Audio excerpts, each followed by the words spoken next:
আমাদেরকে শেষ মুহূর্তে এটা কমপ্লিট করতে হয়েছে, তাই একটু ঝামেলা হয়েছে। ওনার প্ল্যান অনুযায়ী উনি একা করেছেন সব, তো ওনার কিভাবে কি সিস্টেম করা ছিল ওনার কাছে সব প্ল্যান ছিল।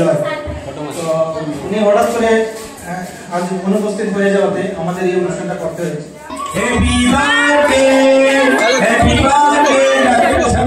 শুভ শিক্ষক দিবস।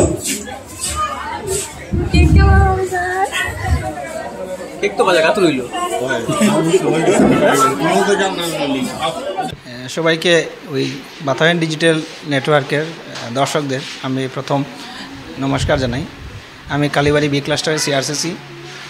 এই মাসের বিগত ক্লাস্টার মিটিং যেদিন ছিল ওই দিন আমরা সব শিক্ষকবৃন্দ মিলে একটা প্ল্যান করেছিলাম যে এবারে শিক্ষক দিবস উদযাপন যেদিন ওই দিন আমাদের ক্লাস্টার থেকে লাস্ট 15 ইয়ার্সের মধ্যে যারা রিটায়ার্ড করেছেন ওনাদেরকে ডেকে একটা সংবর্ধনা অনুষ্ঠান করব, যেটা আগে হয়নি। তো সবাই সম্মতি দিয়েছেন, না ঠিক আছে, ওদের সঙ্গে আমাদের অনেক দিন হয়েছে, যোগাযোগও হয়নি, তো ওদেরকে সেইভাবে সংবর্ধনা দেওয়াও হয়নি। তো সেই হিসাবে আমাদের এই বর্তমান কোনাপাড়া এম স্কুলের যে প্রধান শিক্ষক রত্নদীপ ঘোষ উনি বলেছেন ঠিক আছে, উনি প্রয়োজনীয় সব ব্যবস্থা করবেন, যেহেতু উনি এই স্কুলের বর্তমান প্রধান শিক্ষক। তো আমরা সবাই বললাম ঠিক আছে, আপনি ব্যবস্থা করুন, আমরা সব সঙ্গে আছি। তো উনি ওনার মতো নিজের মতো করে একা হাতে মানে এই আজকের যে অনুষ্ঠান হলো সেই অনুষ্ঠানের কিন্তু পুরোটা ক্রেডিট কিন্তু রত্নদীপ স্যারের। উনি একা নিজে হাতে, আমি তো শিলচর থাকি, তো আমাদের তো রোজ একই স্কুলে আসা হয় না, আলাদা আলাদা স্কুলে যেতে হয়। তো উনি একা নিজে হাতে মানে সব ব্যবস্থা আজকে করেছেন এই সংবর্ধনা অনুষ্ঠানে, যতটুকু সম্ভব। দুর্ভাগ্যবশত আজকে সকালবেলা ওনার ঠাকুমা মারা যাওয়াতে উনি প্রেজেন্ট হতে পারেননি। তো বাকি টিচাররা মিলে যে এতটুকু করা হয়েছে তাই সবাইকে আমি আমার পক্ষ থেকে ধন্যবাদ। আর যাদেরকে আমরা নিমন্ত্রণ করেছিলাম এই বিগত 15 ইয়ার্সের মধ্যে যারা রিটায়ার্ড হয়েছেন তাদের মধ্যে 2-3 জন উপস্থিত হতে পারেননি শারীরিক অসুস্থতার কারণে। বাকি যারা এসেছেন তাদেরকে আমি আমার অন্তঃস্থল থেকে ধন্যবাদ জানাচ্ছি, আর তাদের কাছ থেকে আশীর্বাদ কামনা করছি যে ওনারা যেভাবে স্বচ্ছ কর্মজীবন থেকে অবসর নিয়েছেন, আমরা বর্তমান যারা আছি তারাও যেন ওনাদের আশীর্বাদে পরবর্তী কর্মজীবনটা স্বচ্ছ সুন্দরভাবে কাটাতে পারি, আর ছাত্রদের জন্য ভবিষ্যৎ পরিকল্পনা আমাদের শিক্ষকতার মাধ্যমে সুন্দর করতে পারি, সেটা ওনাদের কাছ থেকে আশীর্বাদ চাই। এই বলে আমি আজকের যে শিক্ষক দিবস তথা এই আমাদের রিটায়ার্ড শিক্ষকদের যে সংবর্ধনা অনুষ্ঠান এই অনুষ্ঠানের জ্যোতি টানলাম।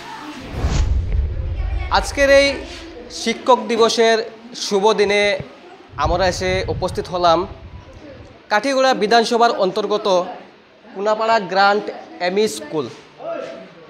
এই স্কুলের কিছু শুভ মুহূর্ত আপনাদের সঙ্গে অতীতে আমরা দেখালাম একটু আগে, এবং বর্তমানে আমরা প্রচেষ্টায় আছি এই স্কুলে যারা অবসরপ্রাপ্ত শিক্ষক আছেন এই মুহূর্তে আমাদের সঙ্গে উপস্থিত রয়েছেন, ওনাদের সাথে একটুখানি বার্তালাপ করব। আমরা চাই আজকে যারা প্রজন্ম রয়েছে এই স্কুলে যারা ছাত্র তারা যেন জানে এই স্কুলের ইতিহাস, এবং সেই সুবাদে আমরা বার্তালাপ করতে এগোচ্ছি শুভ্রাংশু নাথ মহাশয়, যিনি এই স্কুলের কোনাপাড়া গ্রান্ট এমই স্কুলের এককালে বিজ্ঞান শিক্ষক ছিলেন। আমরা আশা রাখি যে উনি এই স্কুলের ইতিহাস যদি ব্যাকগ্রাউন্ড বলা হয় সংক্ষিপ্তভাবে আমাদেরকে তুলে ধরবেন, এবং যারা বর্তমান ছাত্র রয়েছে পড়ুয়া রয়েছে এই স্কুলের তারাও আশা করি জানতে পারবে। স্যার, বাতায়ন ডিজিটালে স্যার আপনাকে স্বাগত। এবং আমি যা বললাম স্যার, এই স্কুলের যদি সংক্ষিপ্তভাবে ইতিহাস যদি বলা যায়, এই স্কুল কীভাবে গঠন হলো, বা একটুখানি যাতে যারা বর্তমান ছাত্র পড়াশোনা করছে এই স্কুল বিষয়ে যদি কিছু জানে এবং ভবিষ্যতে তারাও যাতে বলতে পারে যে আমরা স্কুলে এই ইতিহাস বা এই ধরনের এই ছিল কিছু। স্যার নমস্কার, আমার নাম শ্রী শুভ্রাংশু নাথ। 1992 ইংরেজিতে আমি এই স্কুলে বিজ্ঞান শিক্ষক হিসাবে জয়েন করেছি। এই স্কুলটি স্থাপিত হয়েছিল 1977 ইংরেজিতে। এখানে লোকাল মাননীয় শ্রী সুবোধচন্দ্র নাথ মহাশয়ের তত্ত্বাবধানে, এবং উনি ছিলেন স্কুলের প্রথম প্রধান শিক্ষক, এবং উনি ভেঞ্চার হিসাবে স্কুলটি আরম্ভ করেছিলেন। পরে সরকার অধিগ্রহণ করে 1985-এ অধিগ্রহণ। তখন আমি যা স্কুলে এসে দেখলাম তখন স্কুলের ছাত্র সংখ্যার উপস্থিতি খুব কমই ছিল। উনার যে এই পরিশ্রমে, কঠোর পরিশ্রমে বাগান এলাকায় যে ছাত্রের পড়াশোনার অগ্রগতি হচ্ছে ওটার জন্য ভগবান ওনাকে মঙ্গল করবে, কারণ ভগবান ছাড়া আর বাগান এরিয়ার লোকের ভগবান ছাড়া আর কেহ নাই, কিন্তু উনিও ভগবান স্বরূপের মতো কাজ করেছেন। উনি এই প্রত্যন্ত এলাকায় একটি স্কুল স্থাপন করে গেছেন, এবং স্কুল তখন ছিল খড় ছন বাঁশের এইগুলা স্কুল, ভাঙ্গা ডেস্ক বেঞ্চ। কালক্রমে এখন বর্তমানে যে স্কুলের পরিস্থিতি, এবং এই এলাকার অনেক মানুষ এই স্কুলে পড়াশোনা করে শিক্ষিত হয়েছে এবং চাকরিও পেয়েছে। যদি উনি স্কুলটা স্থাপন করতেন না, তখন এই অঞ্চলের এই বাগান এরিয়ার ছাত্রগুলার পড়াশোনা লাটে উঠে যেত। তাই আমি ওনার কাছে ব্যক্তিগতভাবে কৃতজ্ঞ, এবং আগামী দিনে আমি ভাবছি এই স্কুলটা অনেক খুব সম্ভবত হাইয়ার সেকেন্ডারিতে উন্নীত হবে, সরকার যদি অল্প প্রচেষ্টা নেয়। এবং সরকারের যে প্রচেষ্টা, বর্তমান প্রচেষ্টা, এটাও ফলপ্রসূ হচ্ছে, কারণ স্কুলের পরিবেশ খুবই ভালো।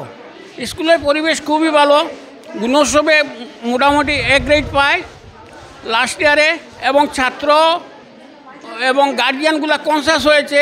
স্কুলের শিক্ষকরা সময় সময় গ্রামে গিয়ে ভিজিট করেন, ওই ছাত্রদেরকে স্কুলে পাঠানোর জন্য এই রকম প্রচেষ্টা করা হয়, এবং লোকালিটিরও আন্তরিকতা পাওয়া যায় যাতে স্কুলটা সুন্দরভাবে হোক। এবং একটা জিনিস বলতে পারবো, অন্যান্য স্কুলে শুনি পুলিশ কেস, সেই কেস হয়ে যায় যে স্কুলের পরিকাঠামো চুরি হয়ে যায়, অন্য জিনিস ডেস্ক, কিন্তু এই স্থানের লোক খুবই ভালো। আমি এত বছর চাকরি করেছি, প্রায় 34 বছর। স্কুলে একটা বালতি যদি বাইরে থাকে, এই বালতিটা পড়ে থাকে, এলাকার মানুষ এনে নিয়ে যায়, খুব ভালো। এরা খেলাধুলা ভালোবাসে, খেলাধুলার জিনিস দিলে খুব ভালো, এবং পড়াশোনায় একটু স্লো লার্নার, এরা একটু স্লো, ওদেরকে আপডেট করতে হবে।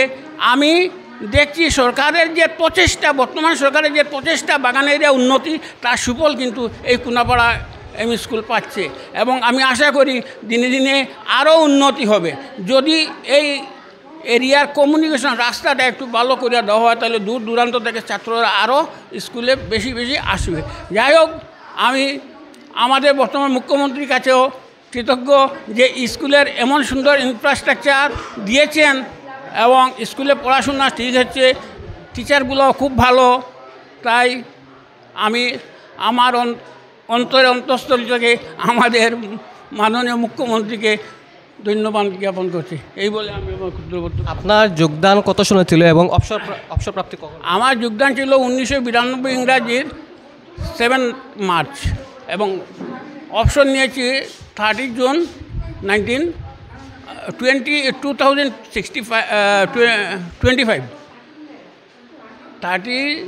30 জুন 2025।